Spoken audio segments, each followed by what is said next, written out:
afternoon. Thank you all for coming. Just thought we get the program started early so we can finish on time. Firstly, thank you all again for coming. I know for some of us it's a bit of a trek.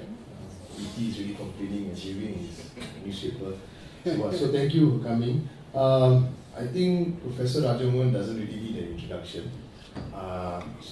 At the moment, Raja, besides being a visiting professor at ICES, is also the distinguished fellow at the Observer Research Foundation in Delhi, and he's also a contributing editor on foreign affairs for the Indian Express. So, without much further ado, I think I'll hand the floor to Raja. So, yeah. Thanks, Raja. Thanks, Indar. Thank you for all joining this evening. It's a hot and humid afternoon out there. As you know, the election season is upon India. And normally in most democracies, during the elections, foreign policy is hardly central to the campaign. When the domestic politics is polarized, is passionate as it is today in India, there's probably even less of a chance for any serious debate on foreign policy.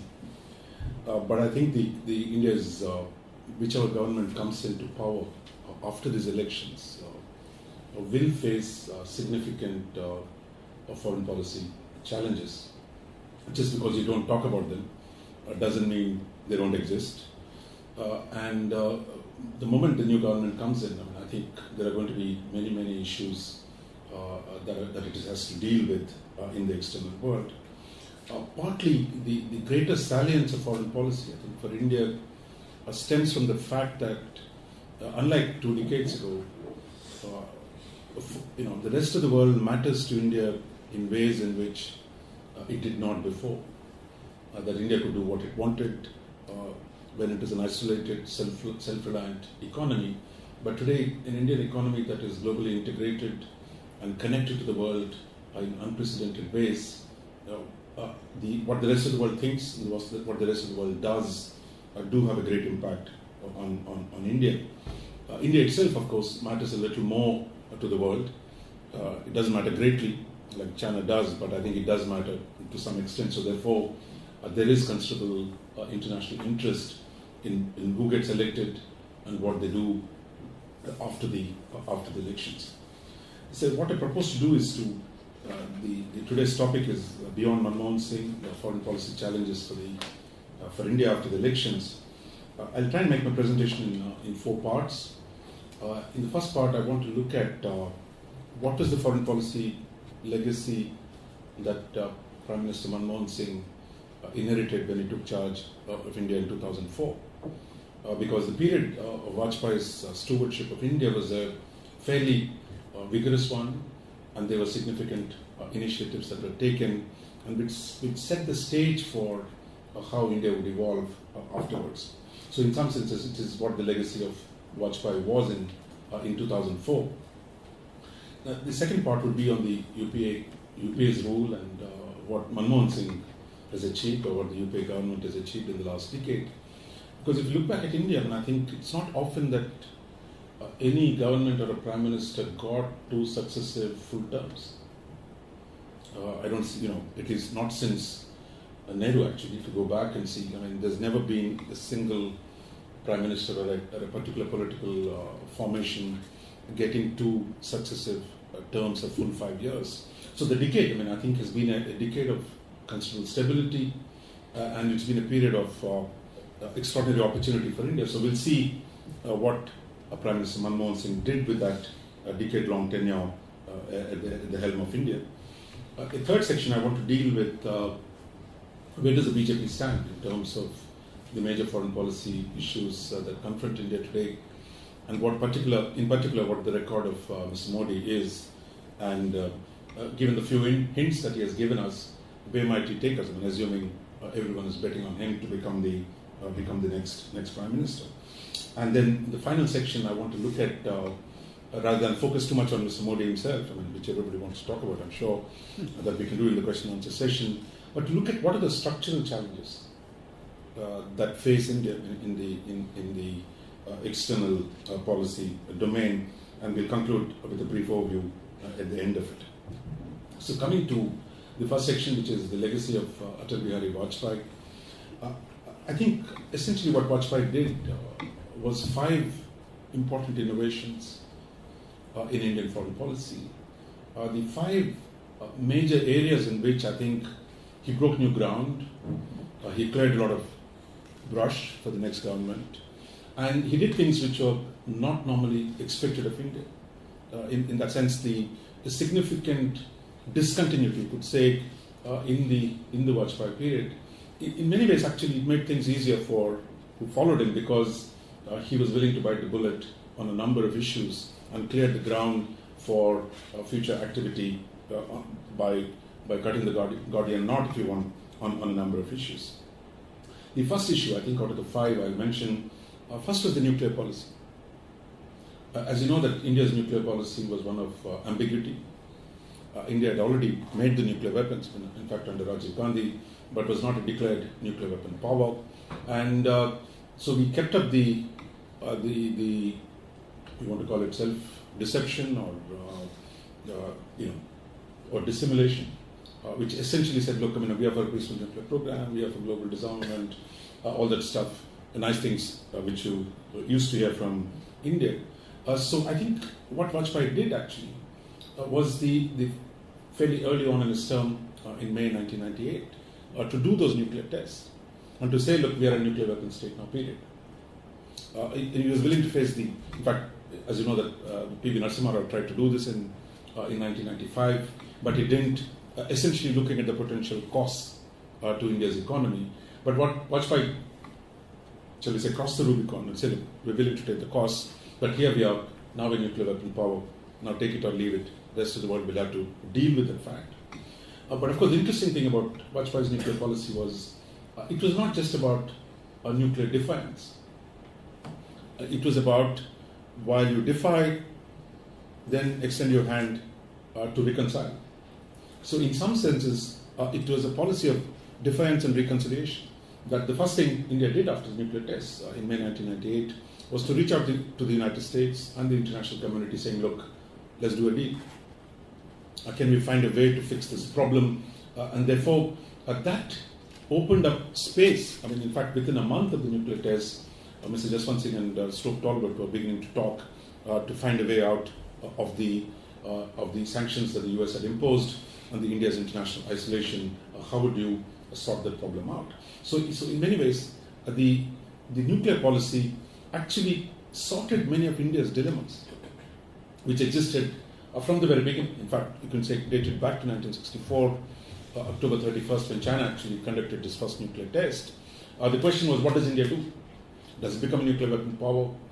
Or should it keep emphasizing moral politic, call for universal disarmament? Or do we join the big boys and play marked politics, or if you want to call them real politics?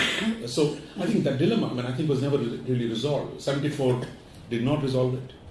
Rajiv Gandhi ordered the assembly of nuclear weapons in 1988, but he didn't declare India a nuclear weapon power. So in some senses, 98 became a decisive moment to resolve the ambiguities in India's position and to open the door for engaging the world on a completely new basis.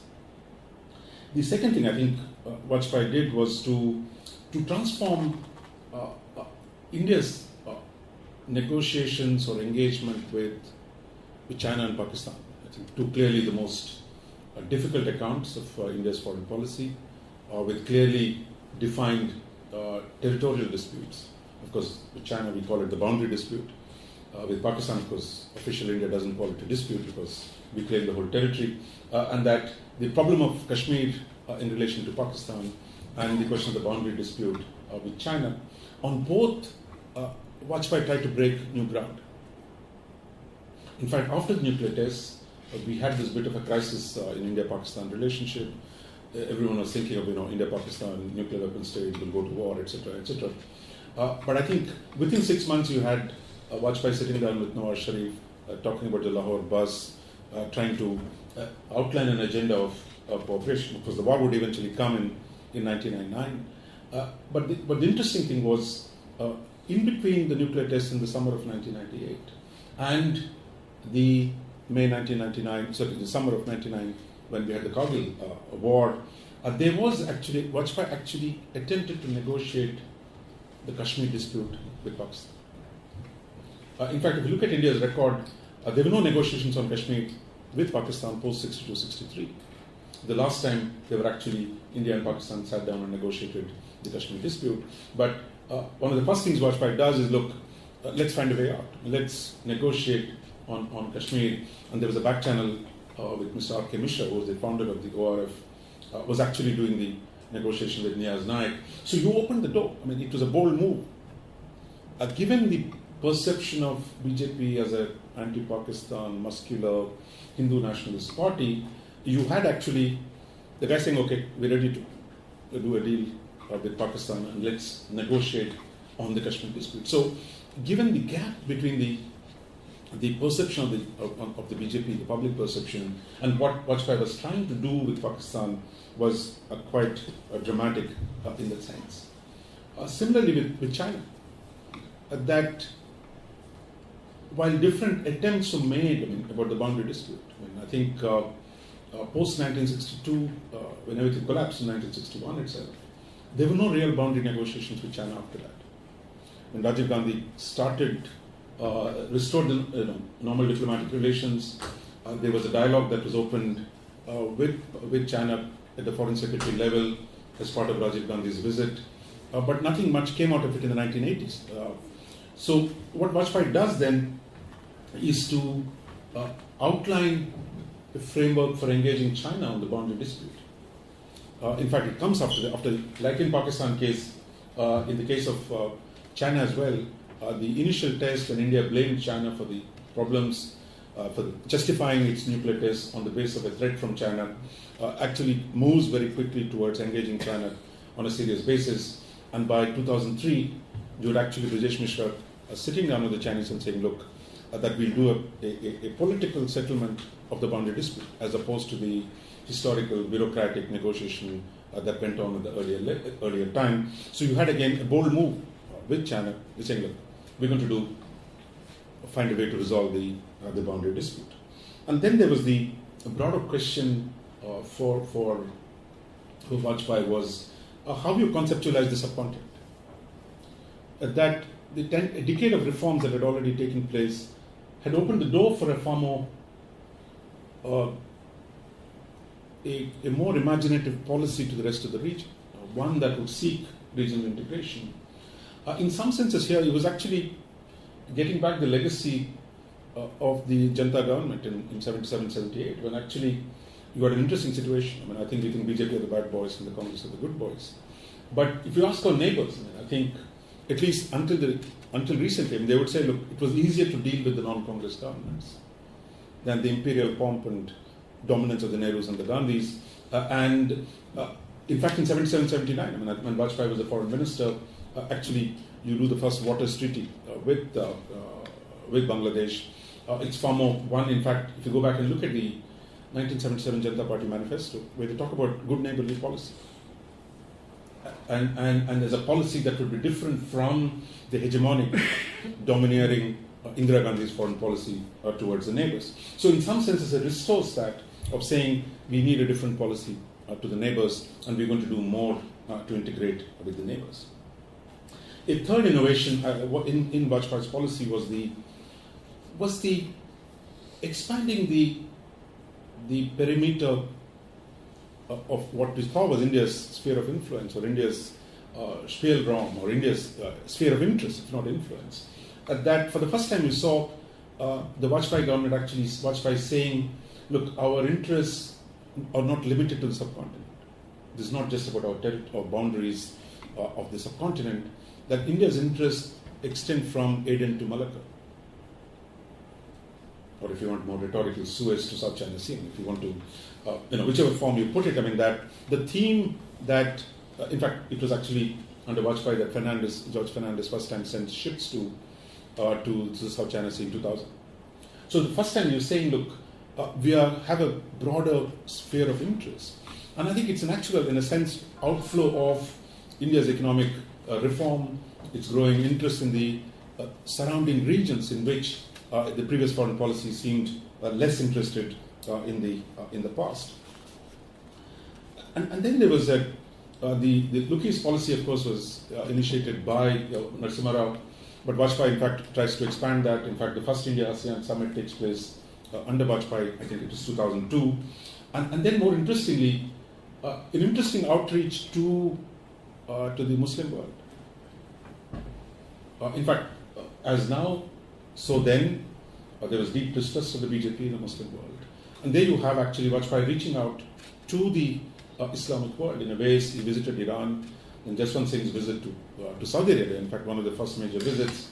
And in fact, there was even a little attempt at trying to see if we can rejoin the Organization of Islamic Conference, finding ways in which, we don't want to go into too much of history of what happened in Rabat in 1969. But the interesting thing was, here was the BJP, a Hindu nationalist party, actually negotiating or seeing, probing for a membership of the OIC as a way of actually expanding influence. Of course, the main thing you saw Vajpayee period was the deepening ties with Israel, expanded engagement with Saudi Arabia, stronger relationship with Iran. So it broke the old paradigm that, look, you can only have good relations with Arabs or the Israelis, that you could actually do both.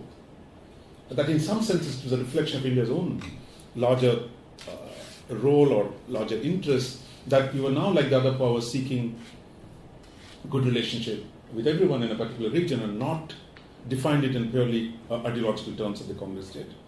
And then, of course, one of the most important innovations that Vajpayee did, the fourth, was really to change the relationship with the US. So here he does the nuclear tests, May 1998. In September 1998, he's at the UN. India is facing sanctions from the international community and the US. So he stands up in New York and says, look, US is our natural ally. That at probably one of the worst moments in India-US relationship, here you have the Indian Prime Minister actually using the term natural ally, which kind of departs from all the canon on non-alignment, etc. So therefore, he says, look, we are open for engagement with the US, we have historic grievances against you, and that if only you are more amenable to us, we are ready to deal with you on a fundamentally different basis. And so for that initiative to the US, which in turn provided the space with other powers in the international system, Japan, most of the East Asian countries, all the US allies were willing to deal with India on a different basis. Once you saw that the nuclear test was not the end of the world for India, that it was not going to be in the doghouse. In fact, Stoke Talbot uses this phrase that India is trying to get into the clubhouse, we've just put them in the doghouse, now can we find a halfway house? So what Vajpayee was saying that, look, we don't belong to the doghouse, we ready to enter the clubhouse, and is there a political deal that can be made? So that opening again was provided by Vajpayee, and then you saw the significant expansion of India's military cooperation that begins under Vajpayee's period. And lastly, in terms of the innovation that Vajpayee did, was to discard this baggage of non-alignment. If you ask most people, what do you see as the moniker for India's foreign policy? Of course, it is non-alignment.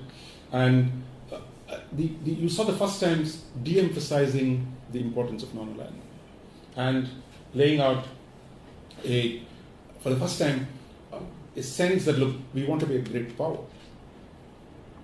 And not someone who's a third world country doing non-aligned movement, G77, all, because we didn't walk out of any of these forums. I mean, you don't walk out of, once some forum exists, when NATO still is alive, so the NAM is also alive. It is not a question of walking out, but essentially, is it important in your foreign policy orientation?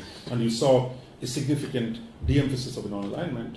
And then on the nuclear arms control issue, on the democracy promotion issue, which India sees begins to take interesting positions, which are different from the traditional third worldist positions that used to take.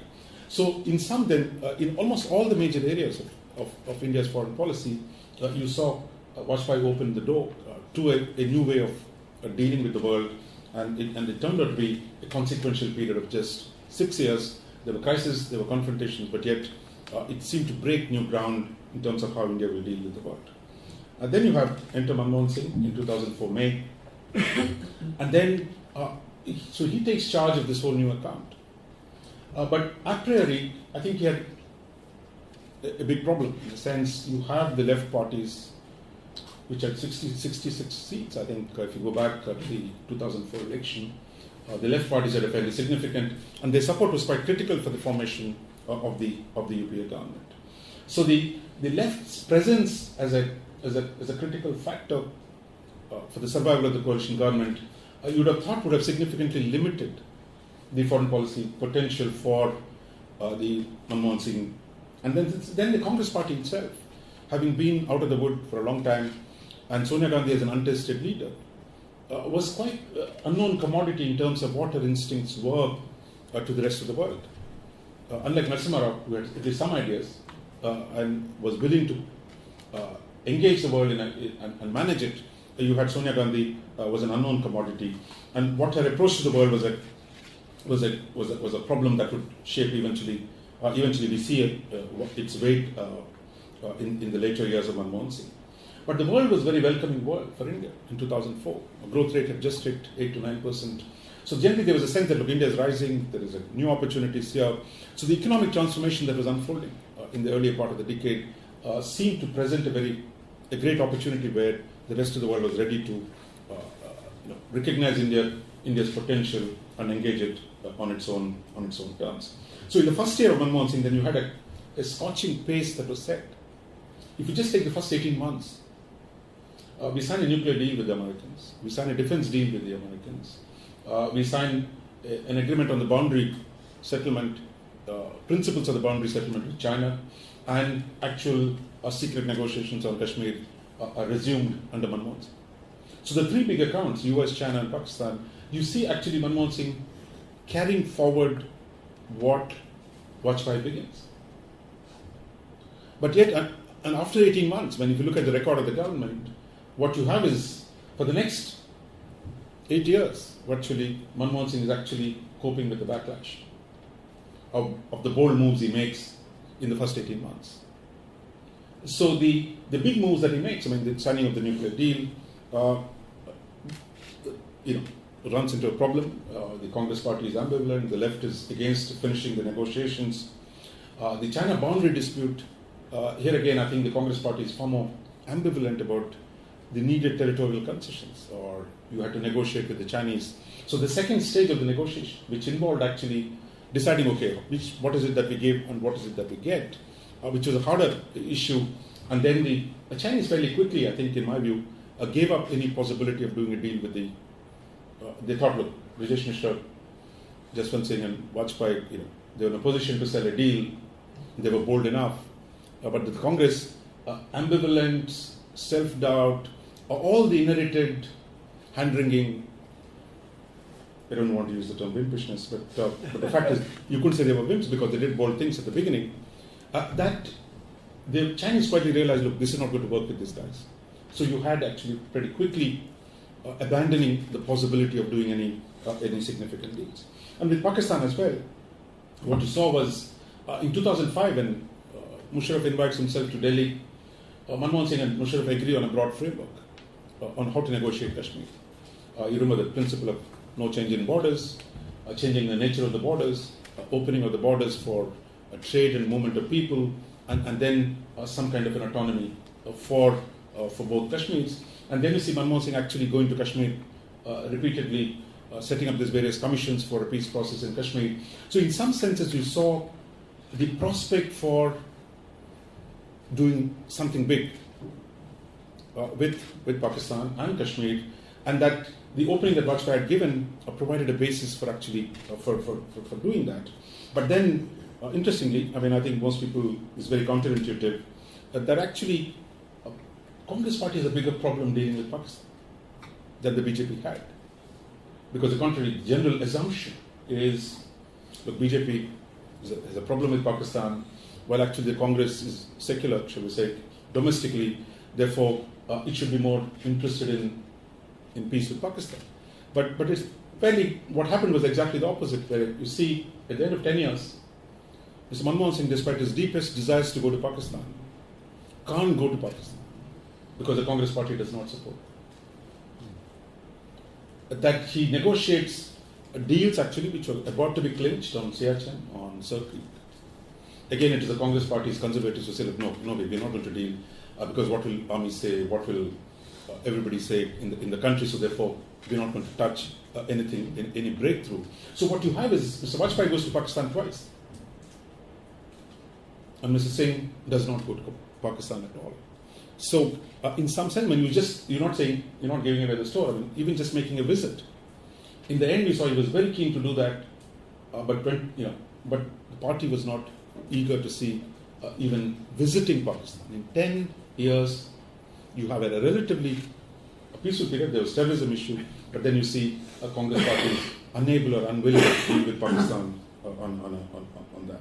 And I think then what happened was the 2811, at the end of the first term, created this whole crisis. And then it became impossible for Manmohan Singh to go. But in the second term, he tried to revive the dialogue with Pakistan. Remember the Sharm el-Sheikh deal in 2009, but the moment it's announced, the party pounces on him and says, look, we're not doing this. Then he tries the trade normalization with them, but he's unable to finish that either with the Pakistanis. Then you have on China, as I said, look, you couldn't really pursue the negotiations beyond a point, and the focus shifted to actually stabilizing the border rather than resolving the boundary dispute, because quite clearly the Chinese were no longer there. In the second term, one big thing Manmohan Singh tried to do was to transform the relationship with Bangladesh.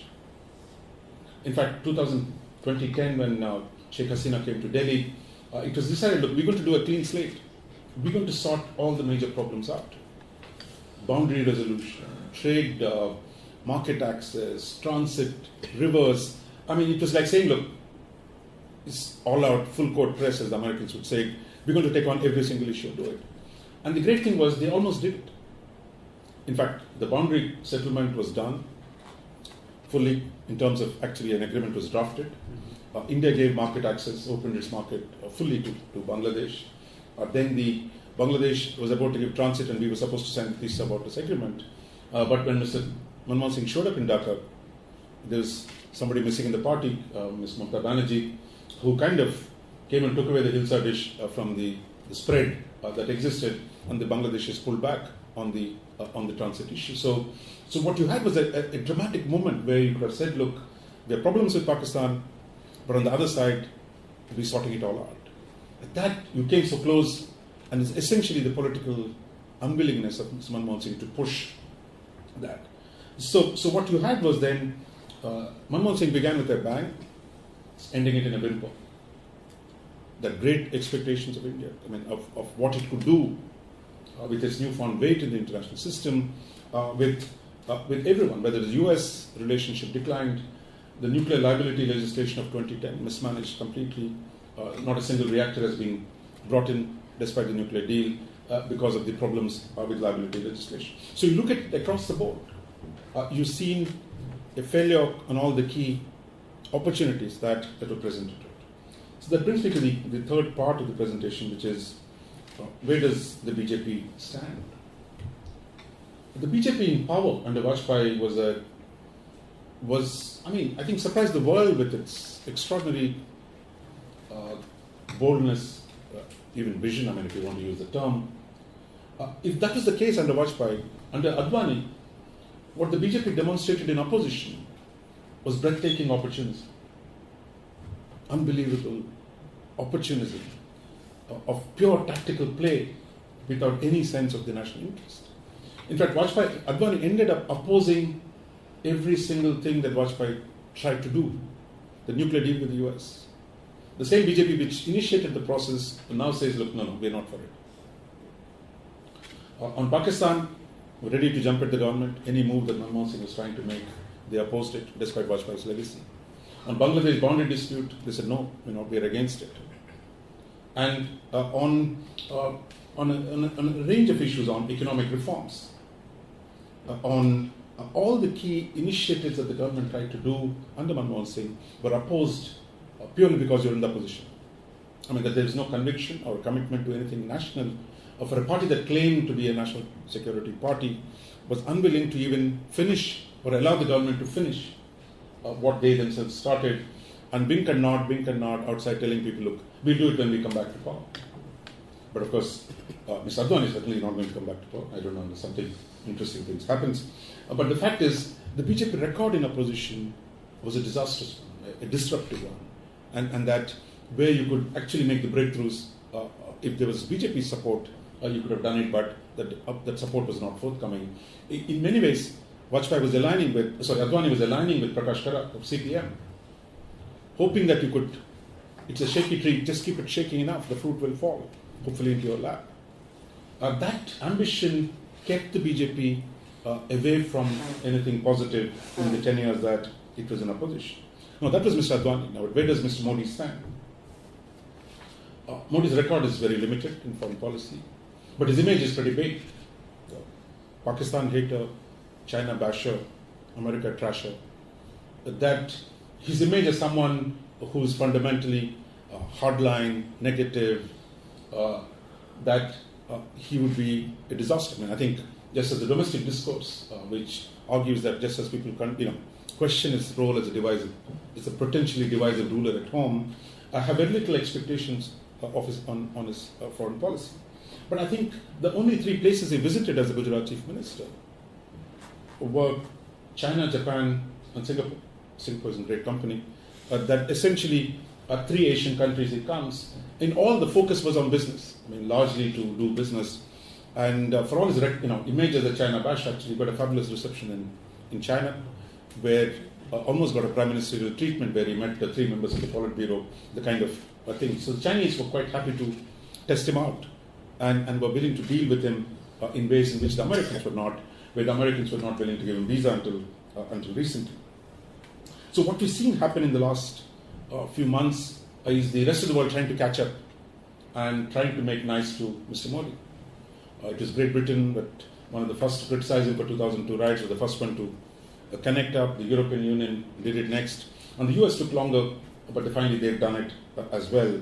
And the Chinese have tended to react with calm to some of the statements that Modi has made vis-a-vis China. My sense is that they will, there's this argument, is Modi, is the rhetoric before the election, is that going to be your policy? Would it be modified or changed in the coming years? But my sense is, generally, what you say in the elections is not what you do when you're in government. So in some senses, you would expect some moderation. And what we've seen happen in the last 3 months when he was declared a prime ministerial candidate, he's quite clearly softened the rhetoric on Pakistan. He's occasionally used it, like the day before when he called Kejriwal and AK Antony as, or three AKs, AK-49, AK-47, and AK Antony as the agents of Pakistan. So, that kind of a rhetorical thing, of course, you would expect. But he's not done the kind of thing he used to do when the Gujarat elections. If we go back to the last Gujarat elections, the whole attack on Mia Musharraf, constantly bashing Pakistan, you've seen him at least not do it. I mean, that doesn't mean that's an evidence for a new policy. But the fact is, at least for the sake of winning the elections, at least he's trying, at least you can say he's calmed things down. So we'll see what the manifesto says, but the fact is he's generally avoided much controversy until now. So that brings me to the last section. In terms of, one is to talk about individuals and what the policies they might do, but what are the challenges structurally that the new government faces when it takes charge in about 8 weeks? I think the first challenge, for the government would be, how do you rescue Indian foreign policy from the return of the old ideological shibboleths? That you have this idea of non-alignment 2.0, which in a sense the Congress party reintroduced, which both Narasimha Rao and Vajpayee tried to put it away in a corner. I mean, it's like it's non-alignment, is a mummy, keep it in a corner, you worship it every 5 years and push it back. But you do what you've got to do. You do the puja, but you don't do the practice. But in some sense, the Congress under Sonia Gandhi, you've seen some sense of an endorsement of non-alignment 2.0. If you read the Congress manifesto yesterday, a pretty dismal one, I think, by my count. The section on foreign policy is not great, but there you have essentially claiming the great heritage of the non-aligned movement. It's quite unbelievable, I mean, in the sense that you're claiming the cumulative heritage of the non-aligned movement and supporting African independence and support for Palestine. I mean, you are living in a world, clearly there was a problem in terms of how Sonia Gandhi and Rahul Gandhi thought. So therefore, this whole notion of strategic autonomy that has been put back.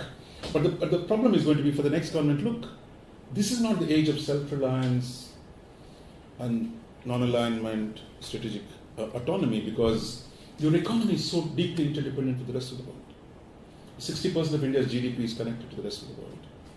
And you say one travel advisory to Bangalore knocks off, you guys are going to, 8% of your GDP gets into trouble. One downgrading into triple C category by one stupid credit rating agency is going to shake the value of your rupee. So you're talking about a very different beast of India today. So I think the question of to keep regurgitating the slogan of strategic autonomy as some kind of a holy, we're all supposed to stand up and pump up our chest when we say strategic autonomy. But the fact is, how do you develop strategic influence? So it's not about escaping the rest of the world, but it's about how do you influence the rest of the world to make sure that your interests are protected. But that's a very different game, but I think we're not even begun to debate it in terms of how do you define strategic influence as opposed to strategic autonomy. That, I think, is an unresolved debate that has to be discussed. The second is in terms of how do you cope with the great power relationship. Because the last 25 years, there's been a relative sense, look, the great powers are not fighting anymore. America and China are at peace, China and Russia are at peace, Russia and America are at peace. So therefore, you have a reasonably good environment in which you could do what you want. Simultaneously improve good relations, develop good relations with everyone. But today, US-Russia relations are going down the tube. China-US relations are in a bit of a tension. China-Japan relations are in a bit of a problem. So what you have is a constricting impact of great power relations. And the great power tensions is going to pose a big problem for India. And dealing with those, do you duck for cover? Do you support Russia now automatically, like we did on Crimea? Or is it more differentiated policy? So I think there are issues today which we've kind of forgotten in the last 25 years are going to come back in terms of the rivalry between the major powers. A third structural challenge, I think, is the regional engagement. Because I think what has become quite clear and articulated by our own professionals, foreign policy professionals, was, look, if you don't fix your neighborhood, you're not flying anywhere. Now, I think 10 years after Manmohan Singh takes charge, I think the relations with Pakistan are uncertain, with Bangladesh, with most of the neighbors, is in an uncertain phase. So, restoring some measure of your primacy in the subcontinent, how do you do that becomes very, very, very important.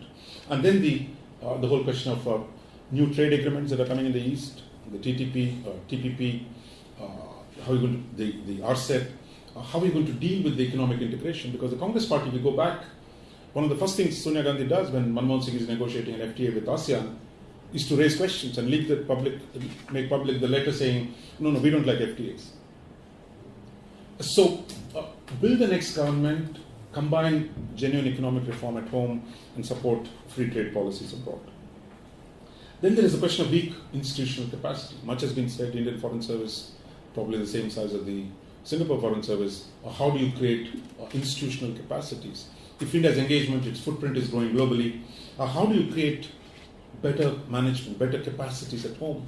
Whether it is in the military, whether the military is short of officers, the IFS is short, everywhere. The security sector today needs comprehensive reforms. And then I think the question of federalism that's been raised, which is, in fact, even Modi talks about, I'm going to give greater power to states. You saw Bangladesh policy was wrecked by Mamata Banerjee. The Karunanidhi wrecked India's policy to Sri Lanka under the Congress Party's rule. In fact, if you look at Congress Party's manifesto, the longest section is on Sri Lanka. It's amazing. I think you don't even mention the name of America, but you have a whole longest section on Sri Lanka. So the kind of fear of what happens in Tamil Nadu is so deep. And I think that's something that how the states are going to play a role. My sense is that states always matter.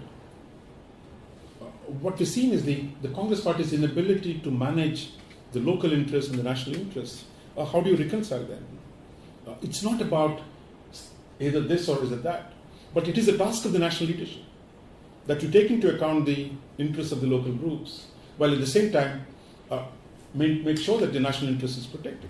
I think the BJP had the same problem. Vajpayee had the same problem in 2000 when Elephant Pass in Sri Lanka was falling. that they had a strong, in fact, even more extreme Tamil party supporting the BJP in 2000, that you have to deal with the realities on the ground. And then I think the two most important structural challenges, I think, for India is, one is the restoring economic growth.